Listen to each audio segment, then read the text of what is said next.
Web3 TV. Hello and welcome to Web3 TV. I'm Lisa Amnegard, and today we're at the Dubai FinTech Summit 2025. Joining me right now is Kushal Rastogi, CEO of Knight FinTech. So thank you so much for joining me today. Thank you. Thank you for having me here. And how's the Dubai FinTech Summit been so far? Yeah, Dubai FinTech has been great. There's full of energy. You can see the entire FinTech ecosystem present here. You've got a lot of decision makers, banks, FinTech players, strategies, partners. So yeah, full of action. And you're here, you're the CEO of Knight FinTech. So tell me a little bit more about what's happening there and what your company does. Sure. So Knight FinTech, we are new age digital banking infrastructure company. We are largely focused into the digital lending, co-lending, and treasury solutions. In short, what we do is we help banks leverage the technology to unlock efficiency, scale, and profitability. We have been focused a lot into the new age lending solutions, for example, embedded finance, open banking, as well as the co-lending solutions, right? Which essentially help the banks to build their book and expand the lending portfolio, both organically as well as inorganically. Across the digital lending solutions, we provide the entire solution stack, a full stack lending stack across origination, underwriting, loan management solutions, delinquency management, as well as the overall regulatory reporting and the bureau compliances. And right now you're based out of India, right. But I heard that you're expanding to the Middle East and specifically the UAE. So Correct. My question to you is what interests you in this region and why are you expanding here? Oh, yeah. So our ambitions have been always to go global. We have the pretty strong presence in India, like pretty much market leadership. In some of the segments that we are operating, we have about 75% market share in India for these specific categories across co-lending. We've been expanding to APAC as well. And the Middle East is something which is, just a phenomenal market. The great potential customers. We see the vibe where customers really want to adopt the newest technology and want to be always stay ahead of the curve. So I think both with respect to the appetite and the scale of the market and the willingness to adopt the technology and the overall environment is quite conducive, especially the regulatory environments and all are also very conducive for fintechs to prosper. So when we look at, let's say, lending, it's been quite traditional for a very long time. There hasn't been much modernization when it comes to it. Right. So when it comes to the UAE, how are you planning to modernize lending? Yeah. So, well, yes, lending has been one of the oldest business, as you could speak. But again, you'd see that there's a continuously, every time there's a new and new innovations coming in, right? There was a time when the BNPL came, right? Then the time came when we're talking about the digital banking infrastructure. You're talking about the embedded finance. You're talking about the open banking, right? So all of these are the solutions. If you look at the banks, right? Most of the banks have right now the legacy systems, and the legacy systems become the bottleneck for them to unlock the efficiency and scale, right?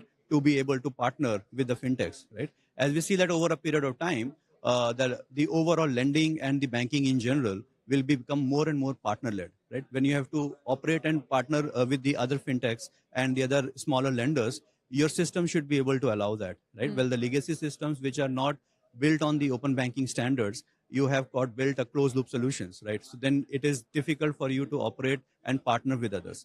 That is what going to fundamentally change, right? Over the 5 years, 10 years down the line, everybody would want to do business with others, right? Banks will become largely a capital provider of sorts. And then you've got a different kind of a distribution partners. Those could be internet marketplaces. Those could be the fintechs. Those could be the smaller NBFCs. And what we are doing is building that new age infrastructure solutions, which kind of creating that digital pipes that connect the whole ecosystem so that people, fintechs, NBFCs can really do business with the banks, and where the banks do not have to do anything with their legacy system. So they don't have to replace any of the legacy solutions, right? So our solutions basically sit on top of the legacy systems and kind of make them open banking compliant and kind of make them compatible to do business with. So you're kind of like the middleman. You have the legacy sort of a middleware and the fintech Correct. solutions. So our middleware sit on top of the legacy systems and make them compatible to work with any cutting edge solution provider and reach to the customers where they are, right? Yeah. Because the true banking as it is, you don't expect the customers to walk into your branch. You don't expect even customers to come and log into your mobile apps, right? The businesses should reach to where the customers are. And that is what embedded finance combined with open banking does for the banks. Definitely. And Yeah. when it comes to, let's say, emerging technologies, many people are implementing AI, blockchain technology.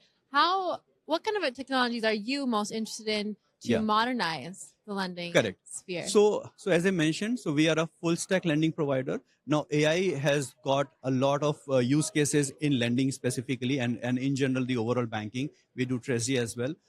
Within the lending, if you talk about, there's a customer onboarding. You talk about how do you get the customer's data, kind of digitally. How do you scrutinize the data, verify the data? How do you do the KYC and AML checks? Right. There are use cases across the digital onboarding. There are use cases around the KYC of the customers. There are use cases around the underwriting of the AI, that how do you underwrite the specific customer? Because when you want to expand the portfolio, not necessarily you can rely on the conventional data, right? So then again, you have the use cases around that.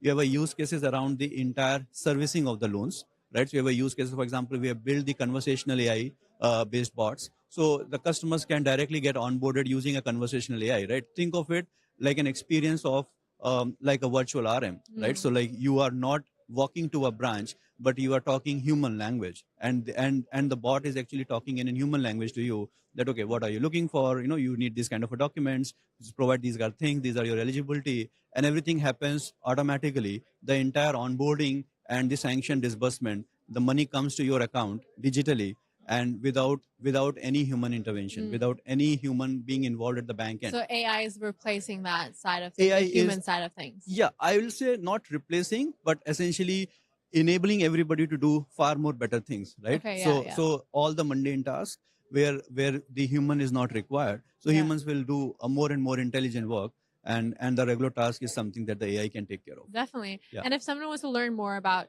Knight FinTech, how can they find you? So you can log into our website, knightfintech.com. All of the key solutions are available out there. We have got our QR code. We have got our booth here. So yeah, people can reach out to us. It's been a pleasure speaking with you, and enjoy the rest of the Dubai FinTech Summit. Thank you so much. It was lovely talking to you. Thank you. And I'll be bringing you more interviews. My name is Lisa Amnegard, and you're watching Web3 TV.